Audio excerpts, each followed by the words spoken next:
بسم اللہ الرحمن الرحیم، السلام علیکم، میں ہوں محمد اسامہ غازی اور آپ دیکھ رہے ہیں news on. M Q M کو حکومت میں شامل ہو کر بھی کچھ نہ مل سکا۔ پہلے بھی اس کے کارکن مارے جا رہے تھے، آج بھی مارے جا رہے ہیں۔ یوم سوگ ہی منانا آخری حل ہے، سو وہ ہے۔ کل آرمی چیف نے کہا کہ آئین کے باغی صحیح راستے پر آ جائیں ورنہ ان سے ہر طرح نمٹنے کی صلاحیت رکھتے ہیں۔ آج امیر جماعت اسلامی نے کہہ دیا، کون آئین کو نہیں مانتا ہمیں بھی بتائیں۔ بھارت میں نریندر مودی اور افغانستان میں عبداللہ گویا یک نہ شد دو شد۔ پاکستان کے ہمسائے میں اس کے مخالف برسر اقتدار آ رہے ہیں، اللہ رحم کرے۔ متحدہ قوم موومنٹ نے 4 کارکنوں کے ماورائے عدالت قتل کے خلاف کل سندھ بھر میں پرامن یوم سوگ منانے کا اعلان کر دیا ہے۔ ایم کیو ایم کے قائد نے کارکنوں کے قتل کو انتہائی دردناک، بھیانک اور وحشیانہ کارروائی قرار دیا ہے۔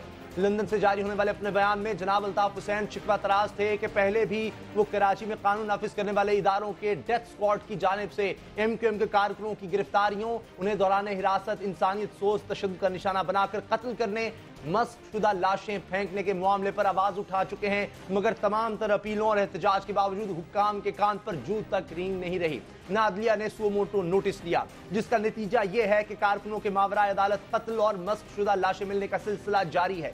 یوم سوگ کا اعلان آج 9-0 پر ہونے والی پریس کانفرنس میں کیا گیا۔ ڈاکٹر خالد مقبول کہہ رہے تھے کہ عدالتوں سے بھی انہیں انصاف نہیں ملا، مایوس ہو کر خدا سے انصاف مانگ رہے ہیں۔ تنبیہ یہ تھی، شہر کے بیٹے مارے جا رہے ہیں، عوام کے صبر کا پیمانہ لبریز ہو رہا ہے۔ اگر لوگوں نے معاملات اپنے ہاتھ میں لے لیے تو پھر اس کی ذمہ دار ایم کیو ایم نہیں ہوگی۔ شکوہ یہ تھا کہ دہشت گردوں سے تو مذاکرات کیے جا رہے ہیں مگر سیاسی کارکنوں کو انتقام کا نشانہ بنایا جا رہا ہے۔ انہوں نے اپیل کی کہ اس سوگ میں پورا شہر ان کے ساتھ شریک ہو۔ آج ادھر متحدہ کارکنوں کی لاشوں کی شناخت ہوئی، ادھر کراچی کے مختلف علاقوں میں دکانیں، پیٹرول پمپ اور کاروبار بند ہو گئے۔ مختلف علاقوں میں فائرنگ کے واقعات بھی ہوئے۔ یوم سوگ پر ٹرانسپورٹ اتحاد نے پبلک ٹرانسپورٹ اور تاجر تنظیموں نے کاروبار بند رکھنے کا اعلان کر دیا ہے۔ کل شہر بھر کے نجی تعلیمی ادارے بھی بند رہیں گے۔ جامعہ کراچی کے تحت ہونے والے یہ تمام امتحانات، ٹیکنیکل بورڈ، میٹرک کے عملی اور انٹرمیڈیٹ کے امتحانات بھی ملتوی کر دیے گئے ہیں۔ حیدرآباد، میرپور خاص، نواب شاہ، سکھر سمیت اندرون سندھ کے مختلف شہروں میں بھی کشیدگی کے باعث کاروباری سرگرمیاں معطل ہو گئی۔ متحدہ کارکنوں کے ماورائے عدالت قتل کی تحقیقات کے لیے آئی جی سندھ اقبال محمود نے 3 رکنی تحقیقاتی کمیٹی تشکیل دے دی ہے۔ مقدمہ سرکار کی مدعیت میں درج ہو چکا ہے، مگر حقیقت یہ ہے کہ ایم کیو ایم کو حکومت میں شامل ہو کر بھی کچھ نہیں مل سکا۔ پہلے بھی اس کے کارکن مارے جا رہے تھے، آج بھی مارے جا رہے ہیں۔ یوم سوگ منانا ہی آخری حل ہے، سو وہ منا رہی ہے۔ پھر حکومت میں شامل ہونے کا کیا فائدہ؟ پوچھتے ہیں۔ ہمارے ساتھ ہیں ایم کیو ایم کے سینئر رہنما خواجہ اظہار الحسن، جو ڈپٹی پارلیمانی لیڈر سندھ اسمبلی بھی ہیں۔ خواجہ صاحب، کیا فائدہ ہوا حکومت میں شامل ہونے کا سندھ حکومت میں؟ پہلے بھی آپ کے لوگ مارے جا رہے تھے، اب بھی مارے جا رہے ہیں۔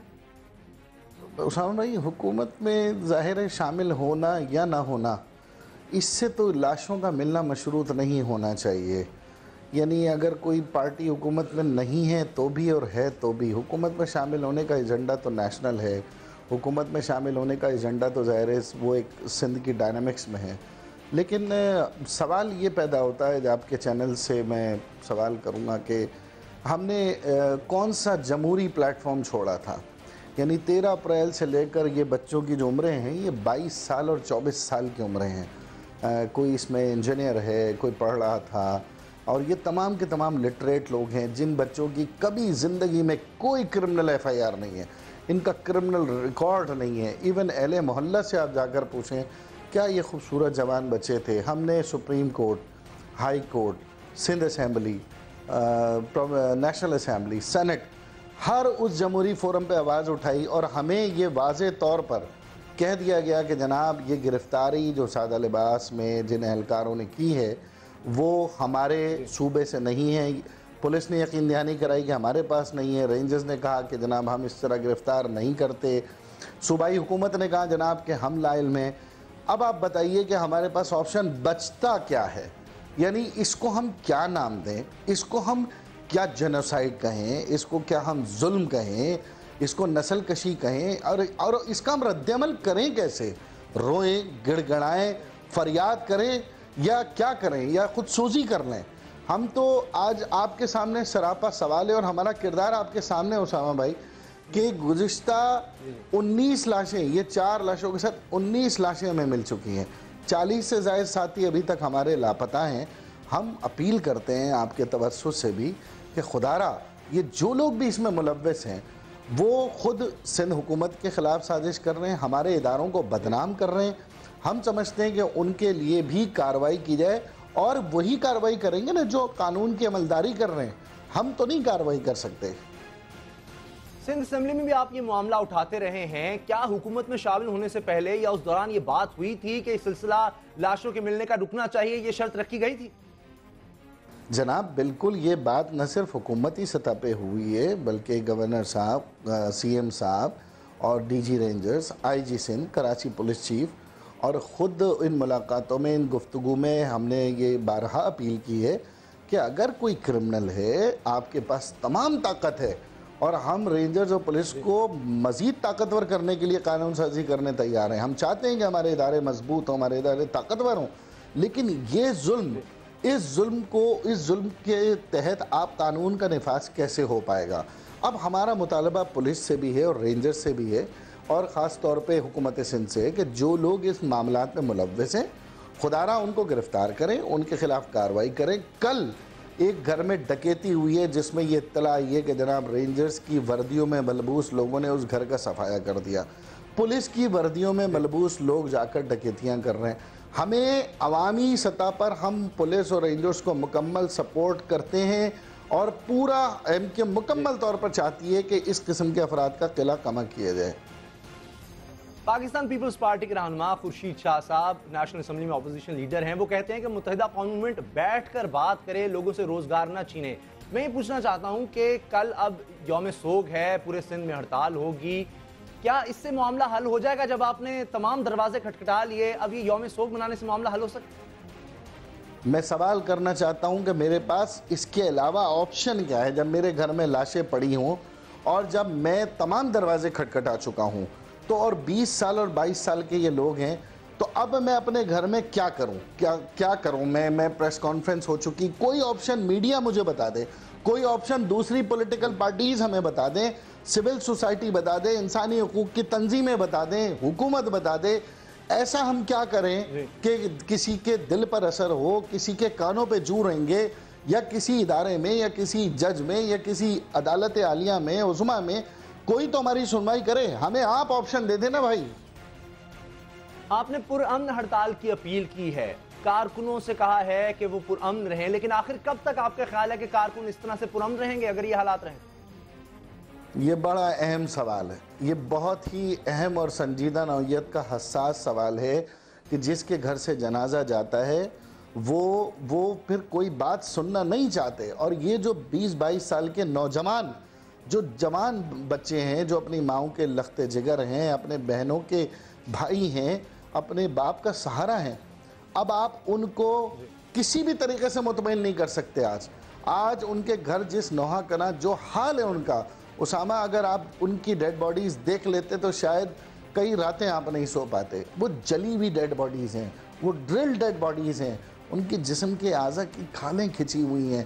ان ڈیڈ باڈیز کو ان ماؤں نے دیکھا ہے۔ اب آپ بتائیں میں ان سے کیا رد عمل کروں؟ وہ میرا گریبان پکڑیں، وہ آپ کا پکڑے، ریاست کا پکڑے، وہ تو اس وقت تو اللہ نہ کرے، وہ تو مائیں اس وقت جس طریقے سے انہوں نے اللہ تعالیٰ کو آوازیں دی ہیں اور جس طریقے سے وہ اپنی بددعائیں دے رہی ہیں، یعنی اس کا تو میں سمجھتا ہوں کہ کوئی جواب ہی نہیں ہو سکتا۔ بیانات کئی آئے ہیں، شکوک و شبہات ظاہر کیے گئے ہیں۔ فاروق ستار صاحب نے کہا کہ ریاستی غیر ریاستی ادارے ہیں، لیکن کسی کا نام نہیں لیا جاتا۔ آخر کون ہے اس سب کے پیچھے؟ مسئلہ یہ کہ ایجنسیاں ہیں یا نہیں ہیں، میں تو ایک پولیٹیکل ورکر ہوں۔ میں تو سوال یہ کروں گا نا کہ جب کراچی میں مکمل طور پر آپ کو سپورٹ ہے، میڈیا کی سپورٹ ہے، آپ کو پولیٹیکل پارٹیز کی سپورٹ ہے، تو پھر یہ جو لوگ دندنا رہے ہیں، تو کیا یہ کراچی آپریشن اور کراچی آپریشن میں قانون نافذ کرنے والے اداروں کو چیلنج نہیں کر رہے؟ یہ ذمہ داری کس کی ہے؟ یہ کہہ دینا کہ یہ ہمارے لوگ نہیں، یہ کہہ دینا حکومت سندھ کا نہیں جی ہم نے گرفتار نہیں کیا، تو پھر یہ ذمہ داری کس کی بنتی ہے؟